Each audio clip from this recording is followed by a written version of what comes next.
그래요. 저희 아이 컴퓨터 관련 쪽으로 진학하기를 원하는데 지금부터 어떻게 하는가요? 자, 가마도치님. 컴퓨터에 대해서 지금 아직 중학교 어린 나이다 보니까 입시가 또 어떻게 바뀔지는 모르겠지만 일단 바뀌지 않은 이제 2022학년을 따라갈 거예요, 아마. 그런데 그냥 컴퓨터는 지금 컴퓨터공학과 있잖아요. 소프트웨어나 이 컴퓨터공학과가 생각보다 옛날에는 비인기과였어요. 잠깐 비인기과였다가 지금 다시 완전히 이제 4차 산업혁명 때문에 점수대가 되게 많이 올라가고 있어요. 이놈의 코딩 교육이 또 의무화되고 막 이런 것들이 있다 보니까. 그런데 그냥 하나 말씀드리면 이게 이제 컴퓨터로 대학을 갈 수 있는 방법은 되게 여러 가지가 있는데 첫 번째는 학생부 종합전형이 있겠죠. 두 번째는 특기자 전형이 있습니다. 소프트웨어 특기자라는 게 있고요. 세 번째는 논술이 있을 거고 네 번째는 적성으로 가는 대학교는 이제 뭐 가천대나 이런 학교들이 있을 거고요. 그 다음이 이제 정시 수능으로 대학을 갑니다. 그런데 저희 이제 라이브 방송 들어오신 거 보니까 어머님이세요. 죄송합니다. 깊이 사과드립니다. 이지영 회원님. 근데 이거 두 개. 네. 근데 이거 이제 보셔야 될 게 뭐냐면 어차피 지금 라이브 들어오신 거 보니까 학생부 종합전형 때문에 들어오신 거잖아요. 그러면 학생부 종합전형이랑 소프트웨어 특기자 있잖아요. 이게 잘 나눠서 보셔야 돼요. 그러니까 대학교마다 이제 소프트웨어 특기자도 뽑고 학생부 종합전형도 뽑는데 이 소프트웨어 특기자가 무인만 소프트웨어가 있어요. 쉽게 말해서 중앙대나 단국대학교 같은 학교는 특기자를 뽑는 게 아니에요. 그냥 학생부 종합전형이에요. 학생부 종합전형으로 뽑아요.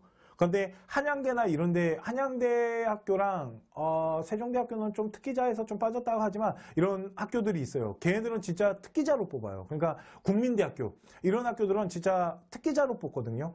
그러니까 이게 이제 우리 아이를 준비를 시키실 때 정말 컴퓨터 쪽으로 아이의 특기를 살려가지고 갈 건지 아니면은 그냥 보편적으로 컴퓨터에 대한 관심을 가지고 학업의 중심을 가지고 갈 건지 이거는 이제 올라가는 시점에 어떻게 준비하실 건지 하셔야 되는데 소프트웨어 특기자를 할 수 있는 능력을 만들어 놓으시잖아요. 그러면 나중에 학종 쓰기도 편해지세요. 대신 학업 성적은 어느 정도 만들면서 병행할 수는 있으시겠죠. 그런데 만일 우리 아이가 컴퓨터를 전혀 할 줄 모른다라면은 이제 집어넣을 수 있는 이 구멍이 작아지겠죠. 그러니까 만일 중학생이라면 코딩이나 알고리즘 같은 교육을 주말이나 이렇게 좀 이용하셔가지고 소프트웨어 특기자랑 소프트웨어 특기자 절대 없어지지 않습니다. 왜 그러냐면 이게 어마어마한 지원금이 나가고 있거든요. 그러다 보니까 대학교가 생각해보세요. 중앙대학교랑 단국대학교가 소프트웨어 특기자를 왜 만들었을까요? 학생부 종합전형처럼 뽑으면서 문의만 그렇게 만들었다라는 건 뭐가 이유가 있지 않을까요? 그러다 보니까 그렇게 준비를 하시면 양쪽으로 나중에 하시기가 좀 편하지 않을까라고 생각을 합니다. 지금 고3이고 수학이 안 되어서 그러는데 수, 가형 안 보고 나형 보면 대학 레벨이 내려갑니다. 그러니까 수, 나형으로 보는 순간 대학 레벨은 좀 많이 낮춘다라고 보시면 되는데 임종범님 하나의 방법을 알려드리겠습니다. 자, 제가 그런 얘기 정말 많이 드립니다. 이제는 대학교는 학과보다 학교 레벨이 중요합니다. 라는 얘기를 정말 많이 드렸어요. 라이브 할 때도 많이 드렸는데 왜 그러냐면 내가 고려대 세종도 진짜 할 말 많은데 일단은 왜 이런 얘기를 드리냐면 자, 만일 우리 임종범님 그냥 하나 물어볼게요. 우리 지금 20이과죠. 그런데 수나를 보겠대요. 그 얘기는 대학 레벨을 진짜 많이 낮추겠다는 얘기로밖에는 전 안 들립니다. 왜 그러냐면 웬만해서는 수가형을 많이 보기 때문에 그죠? 상위권 학교는. 그런데 방법을 하나 알려드릴게요. 이제는 대학교가 융합형 인재라는 걸 되게 중요시해요.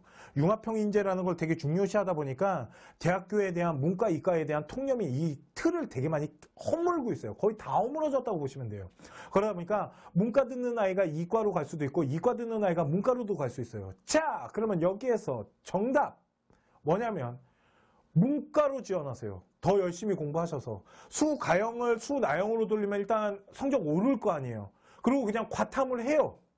그 다음에 정시 지원할 때 어디로 지원하냐면 문과로 지원하는 거예요. 문과로 지원해갖고 대학을 들어가서 옮겨. 왜 그러냐면 수나형을 보면 대학 레벨은 이게 없으니까.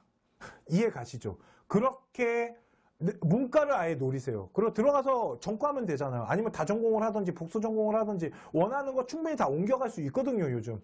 그러니까 문과 준비를 한번 해보세요.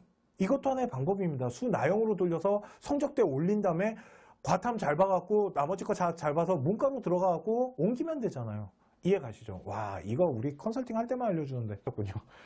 공부가 좀 딸린 애들은 일반고 어디 가야 되나요? 아니면 예체능으로 가야 되나요? 어머님, 예체능은요, 공부 잘해야지 됩니다, 이제는. 하나를 말씀드릴게요. 박미연님, 예체능은 예전에는 이제 공부를 조금 못하던 아이, 제가 이제 학교 다니거나 저의 이제 아래 몇 세대까지만 하더라도 미대나 체대 같은 경우는 솔직히 공부에 대한 학업 역량이 좀 낮았어요. 그래서 예체능 실기를 잘하면 갔는데 요즘은 실기에 대한 비중이 진짜 많이 줄었기 때문에 잘못된 생각이십니다. 예체능도 이제는 공부를 잘해야 돼요. 그러니까 미대에서 서울권에 있는 이름 좀 있는 학교 가려면 제가 2등급은 나와야 된다는 얘기를 합니다. 그러니까 그 예체능, 그러니까 미대나 체대 같은 경우는 공부를 못하니까 도피할 수 있는 곳은 아니에요. 그런데 좀 이런 학업이 조금 낮게 들어가는 데가 어디냐면 아직 음대는 좀 실기가 좀 커요. 그러다 보니까 음대로 가신다라면은 학업에 대한 부분이 조금 낮아지겠지만 미대나 체대는 네, 학업 되게 중요하다라고 이제는 생각하시면 됩니다. 그리고 일반고를 선택하실 때는 제가 그런 얘기를 되게 많이 드려요. 중경외시 학생부 종합전형으로 어느 정도 대학을 보냈는지를 파악하셔야지 그 학교가 학생부 종합전형에 대한 프로그램이나 편차 같은 게 어느 정도 나온다라는 거를 계산하실 수 있고요. 만일 우리 아이가 공부가 좀 딸린다라면은 일반고 되게 공부 못하는 학교 보내가지고 뭐 내신 가지고 대학 가야지 그런 생각도 하시면 안 됩니다. 어차피 내신 잘 안 나올 거기 때문에 어느 정도 레인밸류 있는 학교에 가서 학업 성적을 최대한 끌어올릴 수 있게끔 하면서 학생부 종합전형을 좀 타이트하게 준비를 하시는 게, 이게 참 힘든 거예요. 그죠? 제가 이제 공부가 좀 딸린다라는 거는 학생이 스스로 공부를 하지는 않잖아요. 그러다 보니까 그거는 이제 이야기를 좀 해야 됩니다. 학생이랑 이야기를 좀 해야 되고, 박미연님 언제 한번 라이브에 아이 데리고 들어오세요. 그러면 4대 보낼 때 가장 도움이 되는 봉사나 동아리 활동이 무엇일까요? 4대요. 사범대학교 말씀하시는 거죠? 이게 이제 저희 방송을 한번 싹 훑어보시고 왔으면 이런 질문 안 하실 수도 있을 텐데. 자, 지금부터 사범대학교를 가기 위해서는 인성에 대한 평가 되게 중요합니다. 그런데 봉사활동이 뭐가 좋은가요가 중요한 게 아닙니다. 쉽게 말해서 우리 아이들 4대 가는 아이들 가장 많이 봉사하는 게 뭐냐면 교육봉사를 그렇게 많이 해주세요. 그래서 가가지고 뭔가를 가르쳐줘요. 뭐 이런 거를 많이 하시는데 교육봉사가 나쁘다라는 건 아닙니다. 교육봉사를 가서 만일 활동을 했다라면 그 활동에 대한 구체적인 우리 아이의 발전성 이야기가 있어야 됩니다. 저희 봉사활동 방송을 한번 보세요. 김경애 회원님, 저희 봉사활동을 통해서 인성은 이렇게 발전시키는 겁니다. 라는 부분에 대한 방송도 올려놨거든요. 그러니까 그거 보시면 좀 도움이 될 것 같은데 꼭 4대를 가기 때문에 교육봉사를 한다? 그거는 아니에요. 제가 항상 말씀드려요. 우리 회원님들, 봉사는 봉사답게 하는 겁니다. 그러니까 도서관에 가서 봉사하는 건 저는 솔직히 봉사라고 안 해요. 그리고 뭐 병원 가서 봉사하는 것도 전 봉사라고 안 합니다.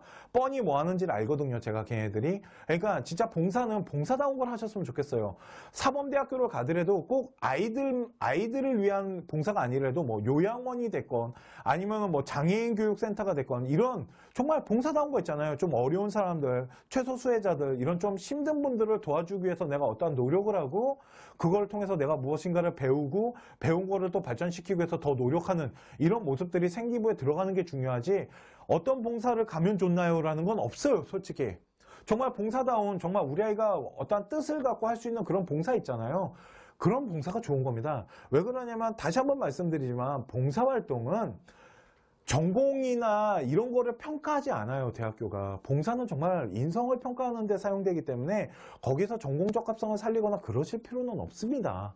그런데 이제 교육봉사를 하더라도 교육봉사를 통해서 우리 아이가 무엇인가를 발전되는 모습들이 있어야지 그냥 가서 교육봉사 했어요. 그런다고 대학교가 좋게 평가하지는 않습니다. 다시 말씀드리지만. 뭐 동아리 같은 경우도 동아리는 이제 봉사랑 좀 틀리니까 좀 이런 교육에 관련된 거나 아니면 교육정책, 교육제도 이런 거에 대해서 좀 연구하고 뭐 멘토를 했다면 그 멘토를 발전시키기 위해서 동아리에서 연구를 하거나 이런 거를 하면 되게 좋지 않을까? 그리고 그 뭐죠? 시사토론, 그러니까 토론하는 능력들 이런 것들을 좀 어필하면 좋지 않을까라고 생각합니다.